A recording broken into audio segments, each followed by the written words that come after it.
Angie DeBow is a great Oklahoma historian who wrote many books and articles about Native Americans and the history of Oklahoma. Born in 1890, DeBow found an interest in education and history. She eventually earned her doctorate in history from the University of Oklahoma in 1933, and from there she began to research and write about Native Americans and their struggles in Oklahoma. She was unable to receive a job teaching, but the Oklahoma A&M College Library offered her a job as curator of maps. She retired in 1955 and continued writing books and articles. DeBow had received many prestigious awards and honors, including being inducted into the Oklahoma Hall of Fame and receiving the American Historical Association's Award for Scholarly Distinction in 1988. She passed away a few weeks after receiving the award on February 21, 1988, at the age of 98. In 2007, the Friends of the Stillwater Public Library received a $10,000 gift and decided it wanted to use the money to build a sculpture for the library. From there, a community committee was formed to search for an artist and an idea.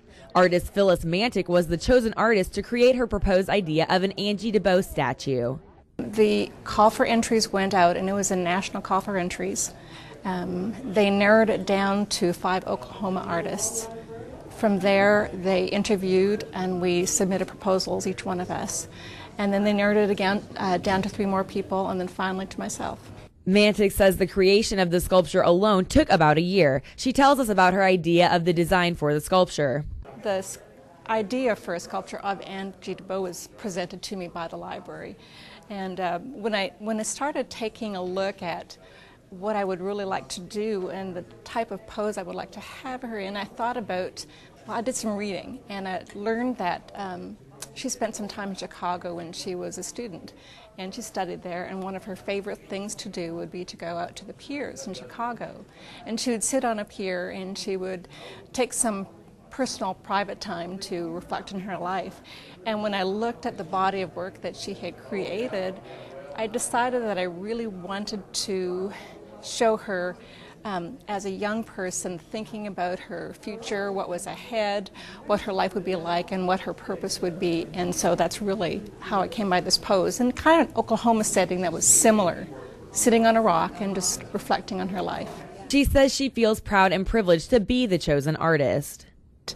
Being a local artist and being selected to work on this piece, it's a very wonderful feeling to be able to be an artist that gets to work on a piece that is meaningful for the community. I loved that I was able to be a part of that. The process of choosing an artist, an idea, and then creating the sculpture took roughly 3.5 years. The bronze statue weighs roughly 750 pounds. At the base of the statue are the seals of the 38 federally recognized Oklahoma Native American tribes. The statue was delivered to the Stillwater Public Library and set into place on November 12th. On November 18th, the library held a luncheon and then a dedication ceremony to commend this great woman and unveil the statue to the public. Many friends, colleagues, and admirers of DeBow showed up for the ceremony, including OSU President Burns Hargis, who served as Master of Ceremonies.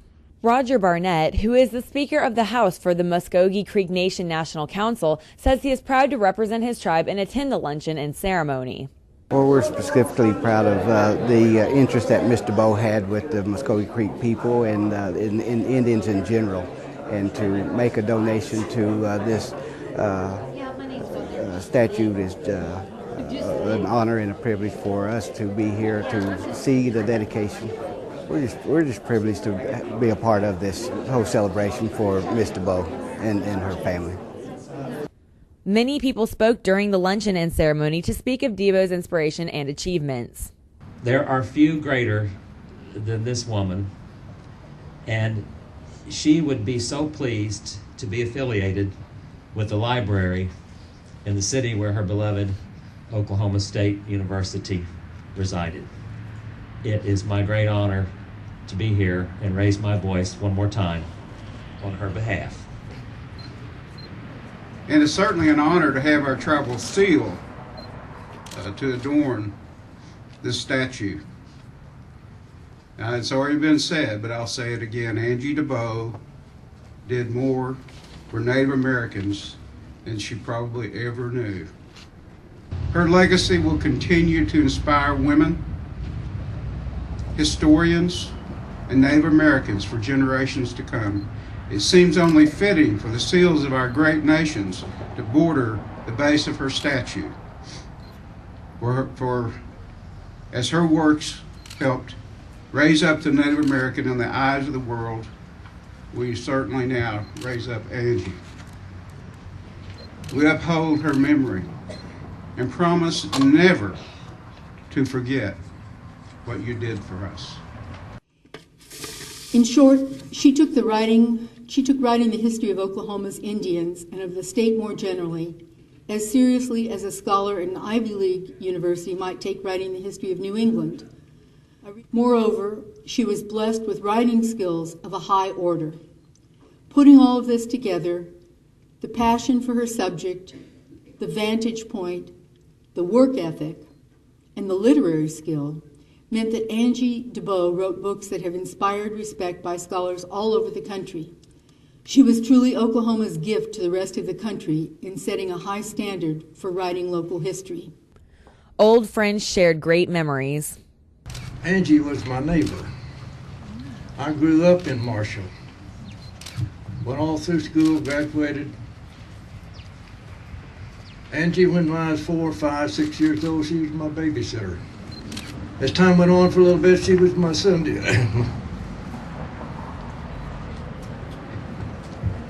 A Sunday school teacher. 3 years I had her, and you listened. When she spoke, you listened. And when we left to go to other classes, we each received a Bible. I still have that Bible. Angie was an inspiration for the town of Marshall. We had Prairie City Days once a year, and she led the parade. She gave us quite an honor, but I am proud, and Marshall is proud, to be able to see something come from Marshall like this. In 1985, Angie DeBow became the first woman whose picture was hung in the state's capitol. She was honored in the state by the state of Oklahoma by having her portrait hung in the rotunda of the state capitol, and characteristically of Angie, she called it a public hanging. DeBow continues to help educate and inspire individuals daily. She bequeathed her papers, books, and literary rights to OSU with the sincere wish that anything which proves worth keeping in this bequest will be of use to future students of the university. Typical Angie DeBow modesty. Angie DeBow would be proud to know that she continues inspiring and educating people, and that she gets to show her love and passion for books and libraries by being sculpted and permanently set in front of the Stillwater Public Library. My friendship with and knowledge of Angie lead me to believe that there is nothing that Stillwater could have done to honor her that would have given her more pleasure than what you have done. This is because she loved libraries and librarians, and now she gets to hang out in front of a library in perpetuity. What more could a book and library lover ask for?